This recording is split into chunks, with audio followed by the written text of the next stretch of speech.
What are some of the reasons you might not be losing weight? That's what we're going to look at in today's video.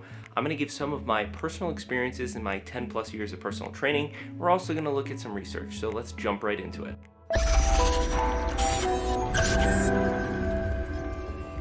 So these are going to be my top 3 reasons on why you're struggling to lose weight.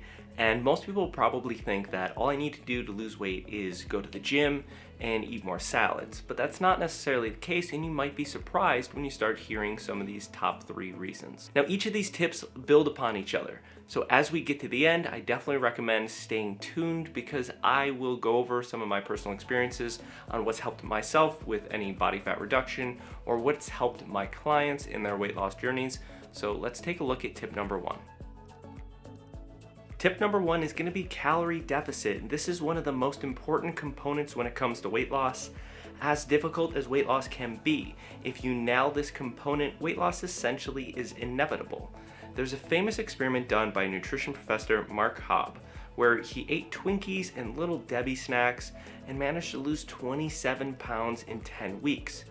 During this time, he saw cardiovascular disease markers improve. This does not mean that this is an optimal diet, and Professor Hobb acknowledges this. For someone who's overweight and trying to lose weight, this is a perfect example on why you might be struggling. Even if you're eating what you would call really well or a really great diet, if you're overeating, you will still be gaining weight. The best way to simplify this is to look at it as a basic math problem. You have 3 scenarios here. You have individual A, B, and C. Individual A, B, and C both have a total calorie expenditure throughout the day of 2,000 calories. Individual A consumes 1,500 calories a day.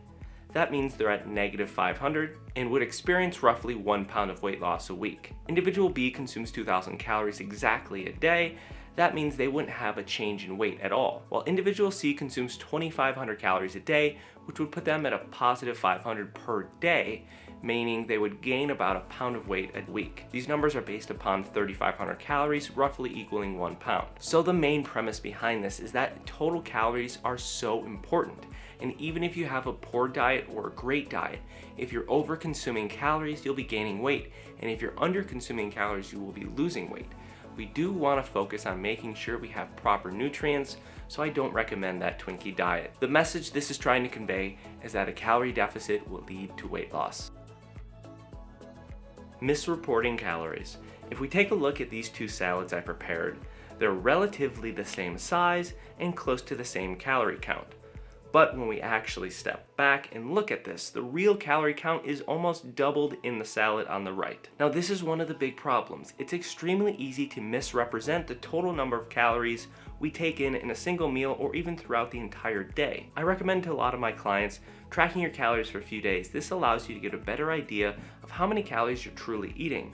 A study from the New England Journal of Medicine looked at obese individuals' self-reporting abilities, and they stated, the main findings of this study is that failure to lose weight despite self-reporting low calorie intakes can be explained by substantial misrepresenting of food intake and physical activity. The study found that those self-reporting in one group were off by 47% of their total calorie intake.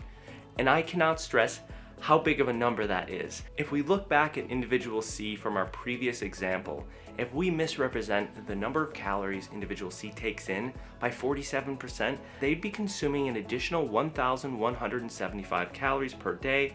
And if we do some more math and we look at this being roughly equal to 3,500 calories equaling a pound, that individual is gaining 2.3 pounds a week.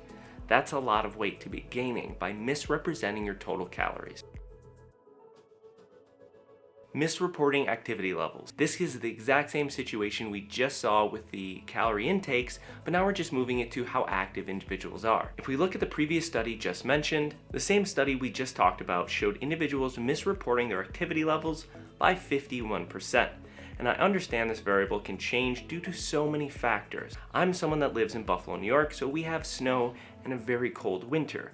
So the weather and the time of year can throw off how active you are throughout the year. It pretty much seems like you have to have a gym membership in an area like this, or own your own treadmill or some type of bike. There's a lot of machines and cardio equipment that will read out how many calories you burned, and they drastically overestimate the number of calories you're actually burning.